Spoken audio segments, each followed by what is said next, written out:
Hi everyone, welcome to another episode of Costco Weekly, which I'm not actually filming from Costco, I'm filming from my garage. So I ran to the store today to do my normal weekly fresh food haul, and I thought I'll take my filming camera, but I really just don't anticipate that they're going to have much in. Well, today was actually a good and exciting day at Costco. And I'm doing this a little bit backwards. It was very, very noisy in there, very, very crowded for the upcoming holiday weekend. So I was not actually able to record in the store. So I'll be inserting comments as I go through each item because I thought you would be interested in some of the things that are on sale. So if this is your first time stopping here, this channel is called Our Backyard Garden. And if you like this type of content, I hope you'll consider subscribing. And by the way, my name is Leigh. So let's go through some things that I grabbed in my Costco haul today.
These Fiskars loppers were on sale for $18.99. Now, as a homeowner and a gardener, anyone who, you know, is always out there grooming things in the garden, whether it be tomato plants or, you know, shrubs or trees that are getting overgrown, these are on sale, marked down to $18.99. So you'll see me highlight this in my store tour, and I thought this is a good chance for me to grab these. I wasn't going to, I didn't think I needed them, but of course when something's on sale, you always decide that you actually need it anyway.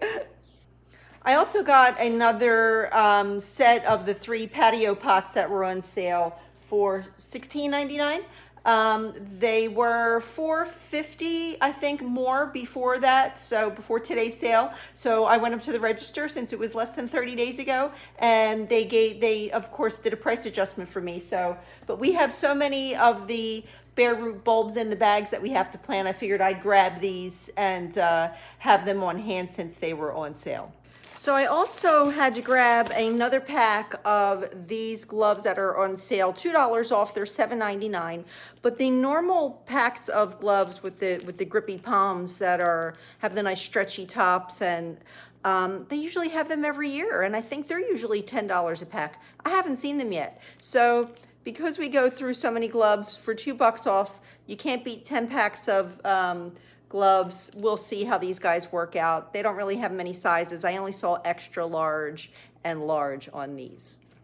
Now, before I show you what my actual big find of the day is, that is giving me the absolute most joy, I'm pretty excited. I did want to highlight that they had a really cool grill that was available there, and it actually had a pizza stone inside of it, a square or rectangular pizza stone. And it had some sort of like charcoal smoking option on the side of it or something, and I thought that was an interesting thing that was available on the floor. As far as the Yardistry greenhouse goes, I only saw the floor model, and that was moved all the way to the front of the store by the registers. So I don't think they have any inventory on that, and the floor sample is probably going to go on a steep sale. But the Yardistry gazebo is actually on sale now, and they did have a few of those left at a discounted price. So inventory's changing, they're moving stuff all around, and there were some steep sales in the store that I had to stumble on because they were not marked anywhere. Now, ladies, feel me for this, okay? Look what I got. The JBU boots were on sale for $9.97. Now, they had them in 2 colors. You'll see in the car, I have 2 colors. Now, I will tell you, I grabbed these boots and put them in my cart like somebody made a mistake and they were gonna come after me and try to charge me more money. I promptly got in my car and had to put the air conditioner on because it's so warm here today, but I was so excited about my boots. Now, I have these they were gifted to me from my friend who during the pandemic, I did a lot of shopping for her because she had just had a brand new grandbaby, and with COVID and everything, she was staying away from exposure. So every week I went and did shopping for her, and she bought me a pair, but I think they were the combo, the brand with the K, you may know what I'm speaking about. They had a suede body. She bought them for me as a gift for doing all of the shopping for her during COVID. But these are an almost identical item. The only difference is the body is made of a beautiful thick canvas material, and they feel like they're pretty waterproof. I got a size 6. I normally wear a size 5.5. They are slightly big without socks, but with socks, I'm sure they're going to fit true to size. I really love the blue one that's in the back. I'm going to turn the camera around and give you a closer look. Yes, so $9.97, right? Ladies, you got to get a pair. These are a beautiful navy blue with this beautiful brown leather-like strapping on it. They look so dynamite. I'm just in love with them. And then I saw the black pair and I said, okay, these are just as nice. Now, the ones my friend bought me were like a silver gray. And you know, for $9.97, I thought I'm just going to get them both and it's all good. So while I sat in the car running the air conditioner because it had gotten so warm, I thought to myself, it's okay. I should be ashamed of myself. I do not need another pair of boots. But for this price, I felt that I needed them. Who knows what the winters are going to be like? Who knows? So when you find stuff like this on sale at Costco, you have to just grab it because you just never know when you're going to need them. And now I'm all set. I probably won't buy another pair of boots for the rest of my life because I literally don't need any. But anyway, there are some good deals popping up there. Now, you know, we went through a very warm winter here. There was no precipitation for us in New Jersey that really required boots. But that's not to say that it won't happen in the future. Now they're just unloading everything. You know, last week they had these jackets by the Spider brand. They were on sale for $5. I couldn't believe some of the things that I found. So keep an eye out if you're in a region where your Costco carries warm or cold weather items because they are going on steep clearance now, and I think the deals pop up by the day. I do notice that Thursday afternoon seems to be a day. Now today's not Thursday, but normally on Thursdays, good deals tend to pop up. It seems like they change the labels after 2 o'clock. So you'll have that to look forward to. But yeah, so that's my Costco haul for today. I'm about to go out into the garden and move some stuff into the greenhouse. I'm adding some soil to all of my tomato plants that have grown very, very large. And today I'm going to need a t-shirt because it's so warm out. But I'll be looking forward to my winter boots all day long, just, you know, just feeling in the hunt of the sale that I got and all the satisfaction. So anyway, guys, that was my Costco haul for today. Thanks for spending a few minutes with me, and I'll see you in the next video.